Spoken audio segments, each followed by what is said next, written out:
La Fiscalía de la Ciudad de México presentó denuncias en contra de personas físicas y morales por el accidente de la línea 12 del metro ocurrido el pasado 3 de mayo, donde murieron 26 personas y 98 más resultaron heridas. Las imputaciones penales son por los delitos de homicidio culposo, lesiones y daños a la propiedad. Las investigaciones concluyeron que el colapso ocurrió por errores de construcción que pudieron haberse evitado. Para hablar de este caso muy importante y cuál será el proceso jurídico que viene, saludo a Ilan Katz. Él es abogado penalista, coordinador de la Comisión de Derecho Penal de la Barra Mexicana de Abogados. Ilan, ¿cómo estás? Muy buenas noches. Hola, ¿qué tal, Leo? ¿Cómo estás? Buenas noches. Buenas noches. Bueno, pues a ver, un poco quiero que le expliques a nuestro público el proceso legal que se debe de seguir ante un accidente de esta naturaleza que dejó tantos muertos y tantos heridos. Bueno, mira, de inicio hay varias cosas que me llaman la atención de este asunto que yo creo que son importantes resaltar. La primera es que se le está imputando la responsabilidad penal a la persona que era el director del proyecto Metro durante la construcción del proyecto. Y eso a mí me parece sumamente preocupante por las siguientes razones. La primera es, no se está abordando el tema de la responsabilidad penal de las gestiones que tuvieron a su cargo el mantenimiento y el cuidado del metro del 2013 en adelante, cosa que me parece sumamente preocupante, porque cada entrega o cada acta de entrega de administración del metro, en teoría lo que debería de hacer es trasladar la responsabilidad del manejo y el cuidado del metro de pues un cargo al cargo que sigue cada momento que va pasando. Eso sí, de entrada me suena sumamente preocupante. Sí. Es decir, en el 2013 tengo entendido que hubo un procedimiento que se inició por más de 11,000 fallas. Todas las obras que se entregan en el mundo tienen visos ocultos y ahí hay un primer aviso de que habría que hacerle ciertos cuidados al metro. Tengo entendido que en el 2015 se hace una mención o un informe de que en ese tramo había un sobrepeso, que era un error de la construcción, y hay ahí otro aviso de que tendría que haber tenido el cuidado del metro para repararlo. Y en el 2019 hay una serie de inspecciones, tengo entendido, con drones, que se ven ahí las lesiones o los daños en las vigas y no se repara ese tramo del metro. Entonces, me parece sumamente complicado poderle achacar a unos funcionarios que tuvieron a su cargo la obra del metro en el 2013. Y una cosa que es aún más preocupante, yo no entiendo cómo puedes vincular a proceso a unos funcionarios que tenían a su cargo la realización de la obra y no a los constructores que sí realizaron la obra. O sea, para mí es ese es un buen punto, Ilan, porque los imputados son nada más la gente del gobierno, digamos, ¿no? Los que contrataron la obra, no los que ejecutaron la obra. ¿Eso es lo que nos estás diciendo? Pues yo no veo cómo jurídicamente le puedes imputar a los órganos que tenían la supervisión y no a las personas que tenían la ejecución. Es decir, el proyecto Metro contrata un consorcio de constructores para que se lleve esto a cabo. Entonces, ¿cómo le imputas la responsabilidad al burócrata y no al constructor? Suponiendo sin conceder que existiera responsabilidad durante la gestión de la construcción de la obra. Para mí es inverosímil. Lo que hay es una nota que con todo el bombo y platillo se hace una ceremonia en Palacio Nacional donde se lleva a cabo un supuesto acuerdo reparatorio con una de las constructoras del Grupo Carso, pero pues hasta ahorita yo no tengo ninguna información que me diga, y más bien la información es en contrario, que hayan participado las víctimas en ese acuerdo reparatorio. O sea, el acuerdo reparatorio, ¿para qué es? No solamente puede ser para reponer o reconstruir el tren elevado, sino debe que ser para repararle el daño a las víctimas, a las familias de las víctimas, de los lesionados, ¿no? Esa es una pregunta que te haría yo, Ilan, porque al final del día está la reparación de los daños materiales, que se vuelva a ejecutar la obra, en fin, que se le dé reparación material, yo supongo, a las víctimas, etcétera. Pero en el fondo de esto, Ilan, y es lo que te quiero preguntar, ¿cómo se hace justicia frente a un caso así? Porque aquí hay 26 familias que están enlutadas, 98 que fueron heridas. ¿Cómo haces que estas familias se vayan con la sensación de que aquí se hizo justicia? Escuchándolas, atendiéndolas. La realidad es que yo creo que en el mundo estamos muy alejados de darle confort a las víctimas, ¿no? Y Ujú, creo que una de las cosas que hizo la jefa de gobierno bien es que estuvo ahí, ujú, que lo atendió en ese momento. El problema es que yo creo que hay muy mala interlocución en general con las víctimas entre los órganos de administración y procuración de justicia. ujú. En el, primero, pues hay unos marcos legales para una reparación que puede ser tanto psicológica o debe ser tanto psicológica como económica, darle un sustento a las víctimas. Pero yo creo que el gran problema es no solamente que no se hace bien, sino que no se les escucha y no se les acompaña, Ujú. no se les da este labor de continuidad en todo este proceso para que ellos se sientan satisfechos, porque no puedes regresar vidas, no puedes No, reparar esos daños, pero sí puedes darle confort a las víctimas con un grupo especializado para hacerlo. Y creo que en México, en particular, así como puede contratar o como contrata a especialistas para decirnos por qué se cayó el metro, debería tener especialistas internacionales, como el Boston Center for Latin America, por ejemplo, ujú, que puede darle acompañamiento a las autoridades con las víctimas, que ujú. son cosas que no se hacen porque pues, es una falta de visión.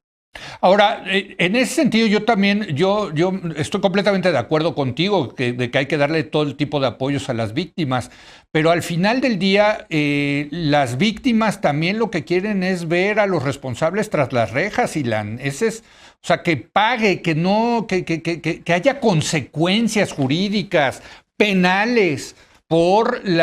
Pues porque claramente alguien hizo mal su chamba y porque hizo mal su chamba, pues murieron estas personas, Ilan. Totalmente de acuerdo. El problema es que hay que atinarle a los responsables. Los Exacto. responsables, sí. Cuando una persona está buscando culpables, los culpables tienen que existir y se tiene que hacer el señalamiento no con tintes políticos, sino con una técnica jurídica real. Ok. Yo no digo que no tiene responsabilidad quien construyó el metro. Lo que digo es que esa responsabilidad que se pudo haber tenido con la construcción del metro se ha ido trasladando de momento a momento a momento. El que es el último responsable de que opere bien el metro es la administración que la mantiene en el momento que se cae el metro. Y esa es la actual. Mm, Mi punto es, no podemos nosotros decir el culpable es el que la construyó, cuando eso sucedió hace muchísimos años y cuando de ese momento a este no se ha prevenido, no se ha previsto y no se ha cuidado que no se caiga la línea 12 del metro. Tan no se hizo que se cayó, pero mm, ya existían muchos momentos de avisos, empezando por la famosa inspección de drones de 2019, que decía, esas vigas están dañadas. Entonces, ¿quién es culpable de eso? Para mí, el máximo responsable es el último que tuvo a su cargo el metro. Eso no quiere decir que no puedes compartir la ujú. responsabilidad, pero no puede ser solamente el burócrata que realizó la supervisión del proyecto metro. Tienen que existir de una forma contundente, una forma de analizar quién es el último responsable y quién le fue trasladando la responsabilidad de momento a momento. Ahora, lo que a mí, ahora sí que mi corazón de madre que late y late fuerte, lo que a mí me dice es que es mucho más conveniente hacerle hoy una acusación a funcionarios de la gestión de Marcelo Ebrard que hacerla a funcionarios de la gestión actual o en su caso la de Mancera. Pero yo creo que es muy fácil ver quién recibió la obra, quién la tuvo a su cuidado y a quién se le fue trasladando la responsabilidad del metro, porque Lo que nadie nos, está acusando lo que nos estás diciendo, Ilan, responsables. perdón, es que en tu particular opinión, estas acusaciones de la Fiscalía están de alguna manera influidas por razones políticas, más que por razones jurídicas o de investigación procesal, digamos, de la evidencia empírica. Totalmente. Yo lo que creo es que podría existir o parecería existir un interés político en golpear a los constructores y no a las personas que tienen a su cargo el del metro. Pero la verdad es que el último responsable es el que tuvo el mantenimiento del metro a su cargo. Ok.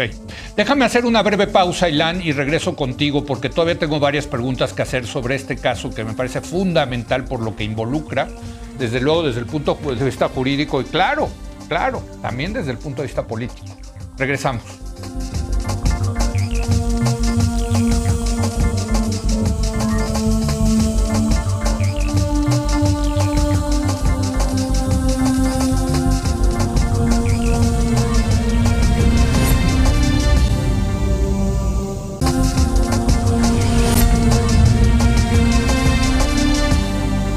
Estoy platicando con el abogado Ilan Katz, él es especialista en derecho penal, sobre pues ya las investigaciones, las imputaciones que está haciendo la Fiscalía de la Ciudad de México sobre el accidente en la línea 12 del metro. Ilan, uno de los temas que causa desde luego más controversia es hasta dónde llega la responsabilidad jurídica de un accidente de este tipo. Por ejemplo, aquí le están echando la culpa, están imputando, están responsabilizando a los constructores, los supervisores de la construcción de la línea 12 del metro, pero llegan hasta el jefe del proyecto del metro. Ya no llegan, por ejemplo, a quien era el jefe del gobierno de la capital, del Distrito Federal en ese momento, que era Marcelo Ebrard. Y de hecho, pues ha contestado el propio Marcelo Ebrard y hasta el presidente López Obrador, oiga, pues es que el jefe de gobierno no puede estar checando si pusieron bien o no los pernos. Ahí, ¿tú qué dices como abogado? ¿Hasta dónde llega la responsabilidad penal, en este caso, de un accidente de este tipo?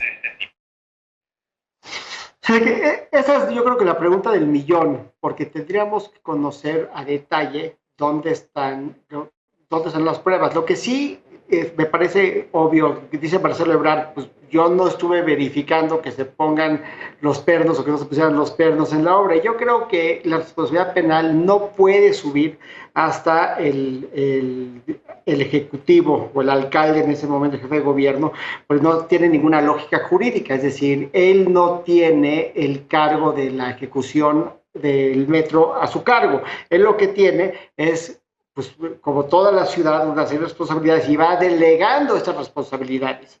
A menos, Ilan, y aquí especulo, desde luego, ¿no?, que encontrara la Fiscalía un documento que le avisaron al jefe de gobierno, oiga, está este problema, y el jefe de gobierno no hizo nada, fue negligente. A menos que hubiera una prueba muy clara, quiero pensar, ¿no?, al respecto.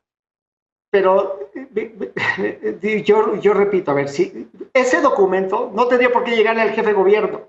Ok. Es decir, las redes de que una falla en la construcción del metro no le va a llegar al jefe de gobierno, le va a llegar al metro, le va a llegar a Protección Civil o le va a llegar a una dependencia que tiene esta responsabilidad a su cargo. No tendría por qué llegarle un oficio al jefe de gobierno para decirle, oye, tú tienes que ir mañana a reparar las vigas que están ahí en la línea 2 del metro. Eso no me suena... No, pero un informe, que le dieran un informe cada lunes, un informe, un memo, ¿no?, que recibiera el mero jefe para ver cómo va la obra. Digo, estoy especulando, yo no tengo información al respecto. No, pero suponiendo que existiera ese memo se lo tendría que hacer llegar a alguien que tuviera esa reparación a su cargo. Okay. Es decir, el jefe de gobierno no tiene acceso ni a ese presupuesto, ni a esa chequera, ni está en el day to day manejando esta situación. Le está llegando un informe de los órganos competentes de hacer las reparaciones y la supervisión de la obra. ¿No? Entonces, veo muy difícil que la responsabilidad penal vaya a llegar hasta ese punto. Pero también yo creo que partimos de la base de que no hay obra en el mundo público o privada que no tenga vicios ocultos de algún tipo. Sí, claro. Y los vicios ocultos son parte de cualquier obra. Yo lo que creo es que un sistema que funciona bien, sobre todo el transporte público en el mundo, lo que debe tener es órganos que funcionen muy bien para hacer las reparaciones adecuadas. Y regreso al último responsable, es decir, esas fracturas o esos daños en la línea 12 del metro existían antes de que se cayera el metro. ¿por qué nos atendieron? Es decir, no nacieron el día 1, no estaban a la vista de quien las construyó, se fueron dando con el paso del tiempo, y ese vicio oculto que es que se construyó mal ese cacho, no lo pudo haber visto ni Horcasitas, y probablemente no lo vio Mancera, y probablemente no lo vieron hasta el 2019, que se hace esta inspección con los drones. Pues si hay una inspección de drones en 2019 que señala, ahí está el daño, ahí lo tienes, ahí está, en este momento, en este lugar. Entonces, el último responsable es el que tendría que haber reparado la línea 12 del metro cuando se ven esas lesiones o esos daños sobre las vías de la línea 12 o las vías de la línea 12. En este caso sería la directora entonces del metro en 2019, que creo que era la señora Serranía, si no mal recuerdo. En mi opinión, con los datos que yo tengo al alcance, es lo que me parece lo más lógico, ¿no? Porque, repito, si Horcasitas no ve que están dañadas las vías, pero sí lo ve en el 2019 y era la persona de Serranía en ese momento que las tuvo y tuvo el informe y no lo atendió, entonces es la última responsabilidad. Y pues obviamente pues puede haber una responsabilidad penal. Pues sí lo puede haber, por supuesto que lo puede haber. ¿Por qué? Porque pues es muy probable que si tus vigas están dañadas, se vaya a caer el metro. Una última conclusión, ¿cómo vas viendo la actuación de la Fiscalía de la Ciudad de México en este caso, Ilan? Pues no me gusta cómo la están integrando porque me parece que se están yendo con graves errores. Repito, ¿cómo vas a judicializar a burócratas y no a constructores? O sea, el burócrata contrató al constructor y el que tenía que realizar obras del constructor. Eso me parece muy complicado. Y por otro lado, yo conozco bien al abogado que trae la defensa de Horcasitas, a Gabriel Regino, es un magnífico abogado, sabe aprovechar los errores que se presenten por parte de la Fiscalía y creo que va a poder aprovechar mucho estos momentos. Yo lo que sí creo es que no se puede quedar la Fiscalía solo con esta versión, es decir, este es el inicio, pero no se puede quedar la responsabilidad solamente ahí. La responsabilidad va a tener que irse trasladando a diferentes personas, incluyendo los constructores, para que la acusación sea verídica. Y aparte, repito, no es necesario meter a nadie en la cárcel, se puede llegar a acuerdos reparatorios. El homicidio culposo es un delito que se persigue por querella y llegando a los acuerdos correctos, yo creo que se le puede dar la vuelta a la página y que todo el mundo salga airoso de esta tragedia. Te agradezco mucho, Ilan Katz, por esta primera lectura de este caso que, bueno, nos va a dar mucho que hablar. Gracias, Ilan. Gracias a ti, un placer. Muchas gracias por habernos acompañado. Yo lo espero en unos minutos más, ahí en el canal de las estrellas, en el programa Tercer Grado, y mañana, desde luego, aquí en Foro TV a las 10 de la noche, cuando otra vez sea la hora de opinar. Aquí nos vemos.